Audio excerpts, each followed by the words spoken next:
प्रत्येक वेळेला राजकारण नका आणू त्याच्यात, कळलं का?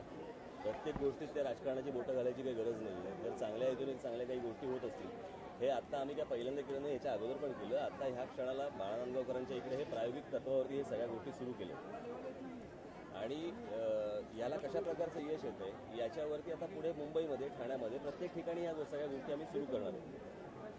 काय होतं की प्रत्येक वेळेला लोकांना मार्केटपर्यंत जाताच येतं अशातला काही भाग नाही. त्याच्यामुळे अशा प्रकारच्या जर गाड्या उभ्या केल्या आणि त्या महानगरपालिकेची त्या वेळेपुरता परवानगी घेऊनच ह्या गोष्टी होतील. तेच बोललो ना मी आता. मला असं वाटतं हे प्रश्न तुम्ही नांदगावकरांना आणि त्यांच्या सहकार्याने विचारले तर बरं. एक सवाल की जिस तरह से कल पूरा ऑटो को लेकर पूरा ये हंगामा हुआ, आपके 12 लोग को हिरासत में लिया गया, आज भी कुछ खबर आ रही है, कुछ चाहेंगे इस बारे में कि ये पूरा कहीं ना कहीं टारगेट हो रहा है कि राज ठाकरे एक बार फिर उत्तर भारतीय को टारगेट करें? नाही, प्रश्न उत्तर भारतीयांचा नाही आहे. प्रश्न असा आहे की रिक्षा कोण चालवते. आता त्याच्यामध्ये जर उत्तर भारतीय असेल तर उत्तर भारतीय, प्रश्न तो नाहीच आहे.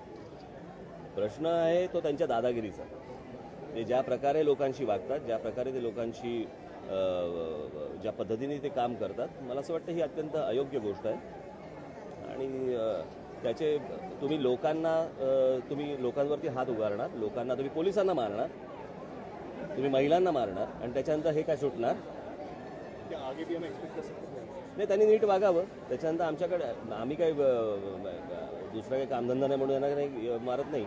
परंतु प्रश्न असा आहे की लोकांच्या भावना तुम्ही लक्षात घ्या. लोक काय पद्धतीने आज त्रासलेले आहेत, चिडलेले आहेत, या गोष्टी त्यांनी समजून घेतल्या पाहिजेत. आणि मला असं वाटतं की या सगळ्यात महत्त्वाची गोष्ट म्हणजे सरकारने या सगळ्या गोष्टीला एक सिस्टीम लावणं आवश्यक आहे. नाहीतर हे कायमस्वरूपी अशाच गोष्टी चालत राहणार. कृपाशंकर सिंह ने स्टेटमेंट दिया है कि दोनों भाई जिस तरह से लड़ रहे हैं उनको नाही, मला असं वाटतं नाही. प्रश्न काही चांगला असेल तर विचारा.